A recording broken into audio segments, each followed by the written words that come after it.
Continuando con la lingüística descriptiva, otro de los elementos que este tipo de lingüística estudia es la entonación, ya que la manera, la melodía, el ritmo que se utiliza al realizar una expresión va a variar en bastante su significado.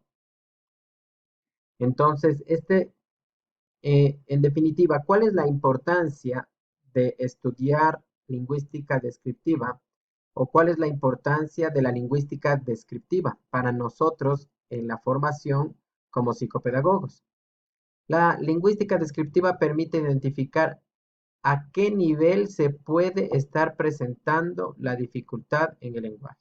Es decir, un niño que está teniendo dificultades en la adquisición de su lenguaje, está presentando dificultades en la expresión o en la articulación del lenguaje. Le encontramos al niño que tiene 3 o 4 años y todavía no pronuncia bien las palabras, no se le entiende lo que habla, podría él estar presentando dificultades en distintos niveles de las estructuras de la construcción del lenguaje. Es así que tenemos nosotros que podría ser el, a nivel fonético o fonológico de los sonidos, podríamos identificar si es que es ahí y se puede hacer una intervención, un tratamiento adecuado si es que estamos con este conocimiento de que es a este nivel. Tal vez sea un problema a nivel de la morfológico. Entonces, sabiendo e diagnosticando, identificando el problema a este nivel, se puede tratar también a este nivel.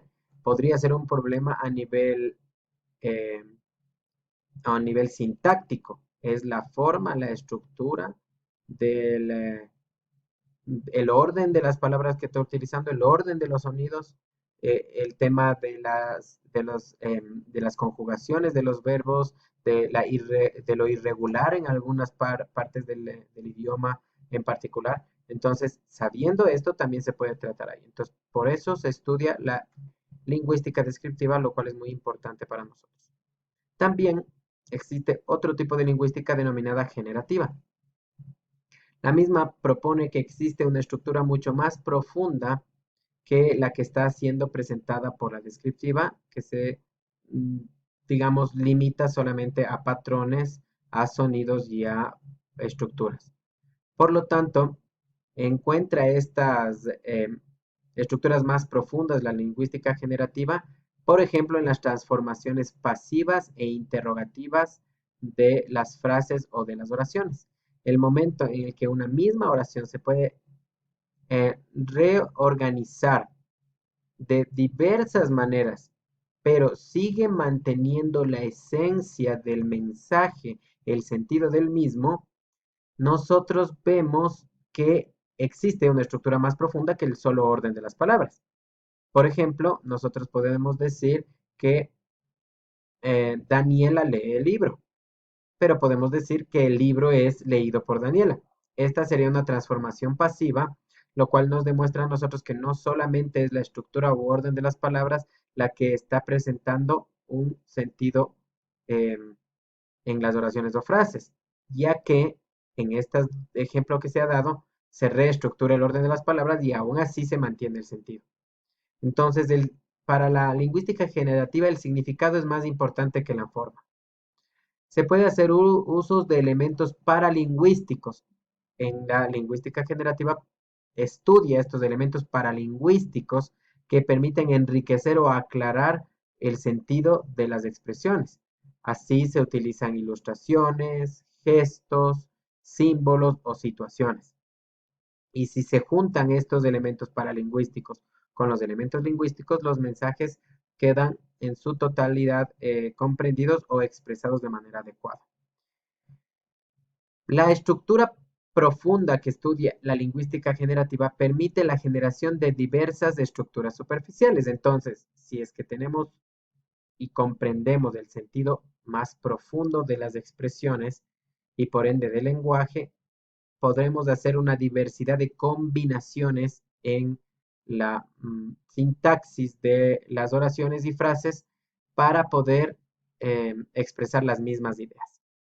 De aquí nace pues la psicolingüística como una ciencia que pretende estudiar los procesos psicológicos previos necesarios para generar estas estructuras de lenguaje, sean superficiales o las estructuras más profundas. Entonces, lo que quiere es entender la psicología detrás del lenguaje. Entre estos procesos previos mencionados encontramos nosotros la codificación, indispensable el poder comprender, conocer el idioma que se está utilizando, entender el código en el que está siendo expresado o transmitido en las ideas para poder comprenderlo. De esa misma manera, la decodificación son dos de los procesos más importantes que estudia la psicolingüística y todos los procesos relacionados con los mismos. Entonces, vamos a hacer una pequeña revisión del tema del desarrollo del lenguaje, considerando que ustedes ya lo recibieron en tercer semestre en psicología del desarrollo y les animo a que puedan hacer una revisión de lo estudiado en el proceso del desarrollo del lenguaje para que pueda seguir avanzando con esto, con esta revisión y con el estudio durante esta unidad de análisis muy importante en su formación.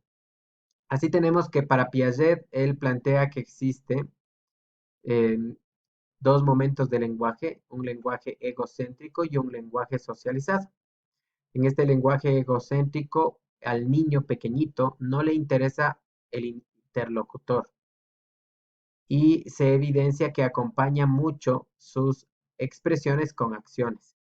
Entonces, dentro de esto tenemos distintos niveles en el cual encontramos la repetición, que sería un tipo de imitación de las expresiones lingüísticas que él está escuchando en su entorno. El monólogo en el cual el niño está hablando solito mientras juega, muchas veces repitiendo todo el vocabulario que él tiene a una manera de repasar las palabras que ha adquirido. Y el monólogo dual o colectivo, que en verdad es dos niños que están juntos o cerca y cada uno hace un monólogo, pero lo están haciendo de manera conjunta. Pero no hay una intención de transmitir un mensaje, no hay una intención de escuchar al interlocutor, no hay una intención evidente de una interacción a través de este lenguaje. Entonces, esto se da en el estadio sensorio-motor y en las primeras etapas del preoperacional. El lenguaje socializado, en cambio, ya toma en cuenta al interlocutor, es el proceso de evolución posterior, en donde el sujeto ya logra internalizar, comprender, identificar al interlocutor, a las personas que están en su entorno, las toma en cuenta en el momento de transmitir un mensaje, siempre con una función adaptativa, o sea, es con la intención de poder adaptarse al contexto, al entorno. Entonces, dentro de este lenguaje socializado, encontramos nosotros que se presenta una información adaptada, es decir, que el niño va a cambiar la forma en la que habla cuando habla con otro niño, cuando habla con un bebé más chiquitito o cuando habla con los adultos. ¿Sí? Son los primeros esbozos de la pragmática. También encontramos nosotros en este lenguaje socializado la crítica, es decir, el niño va a expresar abiertamente su oposición, su incomodidad, su rechazo a ciertas circunstancias que simplemente ya no le agradan. Eso quiere decir que también evidencia un importante desarrollo de la cognición, ya que tiene desarrollado también la conciencia de sí mismo, sus intereses, sus gustos.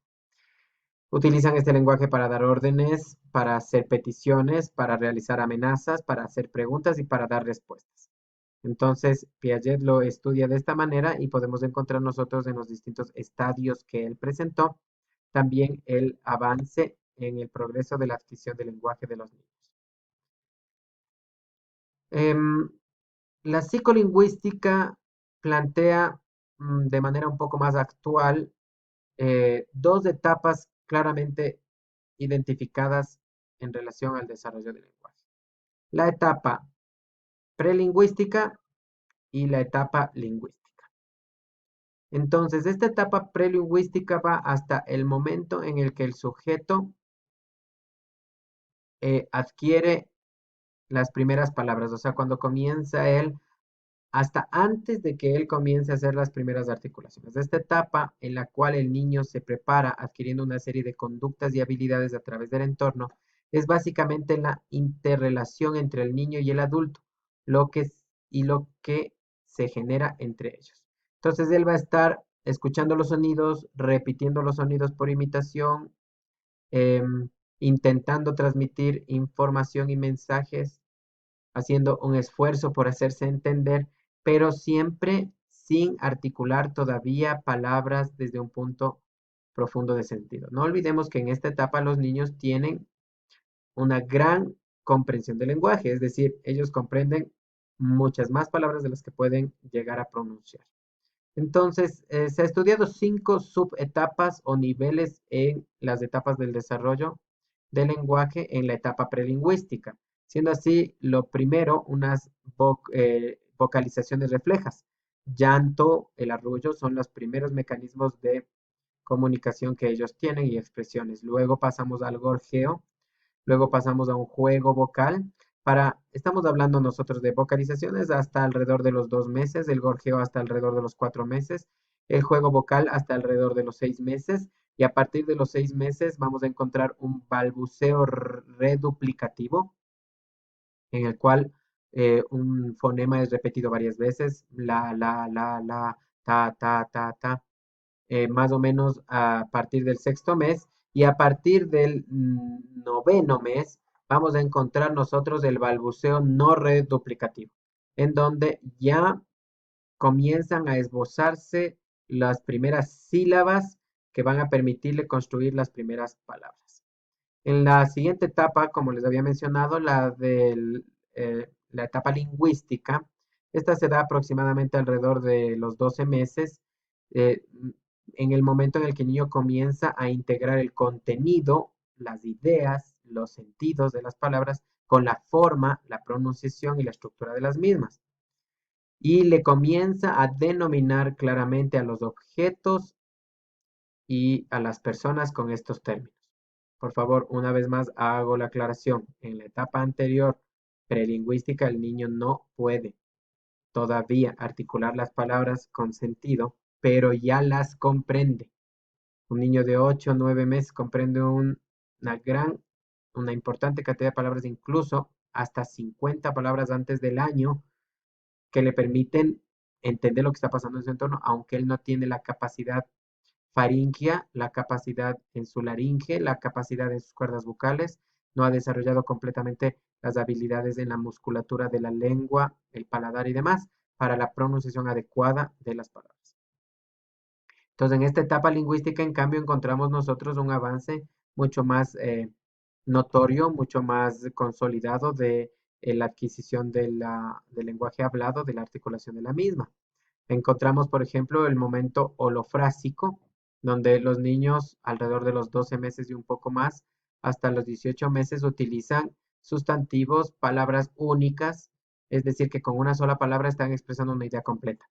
Ellos dicen agua y al decir agua, están diciendo, por favor, mamita, regálame un vaso de agua, con un solo término, una expresión completa. Tenemos, van avanzando en los meses, van avanzando en sus habilidades cognitivas y también en sus habilidades articulatorias. Encontramos las primeras combinaciones en el lenguaje telegráfico con el uso de verbos y sustantivos hasta los 18 meses y algunos niños hasta los 24. Entonces, miren aquí, ellos ya pueden decir quiero agua. Y con dos palabras, ¿no? El verbo y el sustantivo está expresando a mí tengo sed, por favor, dame un poco de agua. Una frase completa. Miren aquí, ha pasado ya a entender 150 palabras y se espera aproximadamente hasta los 24 meses que puedan pronunciar hasta 50 palabras. Y finalmente, hacia los 3 años y hasta los 4 años, se integran a su lenguaje adjetivos, artículos y mejores conjugaciones de los verbos en los tiempos y géneros, con lo cual hablamos ya de un lenguaje avanzado. en donde el niño se expresa con mucha claridad.